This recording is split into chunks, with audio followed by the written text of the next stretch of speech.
వనస్థలిపురంలో పట్టపగలే రౌడీలు హల్చల్ చేశారు.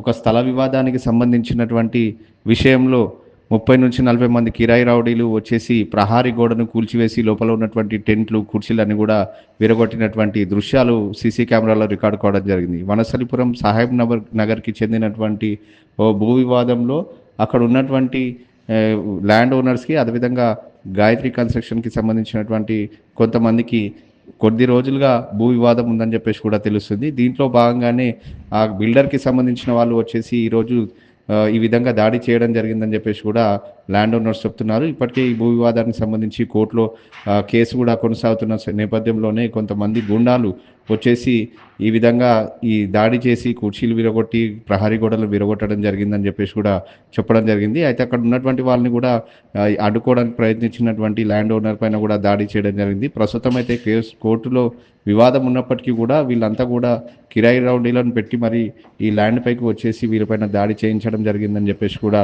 స్పష్టంగా సీసీ కెమెరాలో రికార్డు కావడం జరిగింది. ఈ ఇన్సిడెంట్ జరుగుతున్నటువంటి సమయంలో చుట్టుపక్కల వాళ్ళందరూ కూడా ఒక్కసారిగా భయాందోళనకు గురైనటువంటి పరిస్థితి అక్కడ స్పష్టంగా కనిపించింది. ఎందుకంటే దాదాపు 30-40 మంది వచ్చేసి అక్కడ హల్చల్ చేసి అడ్డు వచ్చినటువంటి వారిపైన దాడి చేయడమే కాకుండా అక్కడ ఉన్నటువంటి వాళ్ళందరినీ కూడా తీవ్ర భయాందోళనకు గురయ్యే విధంగా వాళ్ళు వ్యవహరించడం జరిగింది. అదే కాకుండా అక్కడ ఉన్నటువంటి సీసీ కెమెరాలు రికార్డ్ అయినటువంటి దృశ్యాలు కాకుండా అక్కడ ఉన్న స్థానికులు కూడా వెంటనే 100 డైల్కి ఫోన్ చేయడంతో స్థానిక పోలీసులు కూడా అక్కడికి చేరుకునే లోపే అక్కడ నుంచి వాళ్ళందరూ కూడా రౌడీలు పారిపోయినటువంటి పరిస్థితి అక్కడ మనం చూసాము. సో మొత్తంగా కూడా ఈ కేసు విషయానికి సంబంధించి ల్యాండ్ వ్యవహారానికి సంబంధించినటువంటి విషయంలో పోలీసులు అయితే దర్యాప్తును కొనసాగిస్తున్నారు. ఈ రౌడీలు ఎవరైతే ఉన్నారో వారిపైన కఠిన చర్యలు తప్పవు, వారిపైన మేము సీరియస్ యాక్షన్ తీసుకుంటామని చెప్పేసి కూడా వనస్థలిపురం పోలీసులు అయితే చెప్తున్నారు. అయితే ఈ ఇన్సిడెంట్ మాత్రం పట్టపగలు ఈ విధంగా జరగడం అనేది కూడా అక్కడ ఉన్నటువంటి వనస్థలిపురం సాహెబ్ నగర్ స్థానిక కాలనీవాసులను మాత్రం తీవ్ర భయాందోళనకు గురిచేసిందని చెప్పేసి కూడా చెప్పుకోవచ్చు. ఇలాంటి వారిపైన కఠిన చర్యలు తీసుకోవాలని చెప్పేసి కూడా కాలనీవాసులు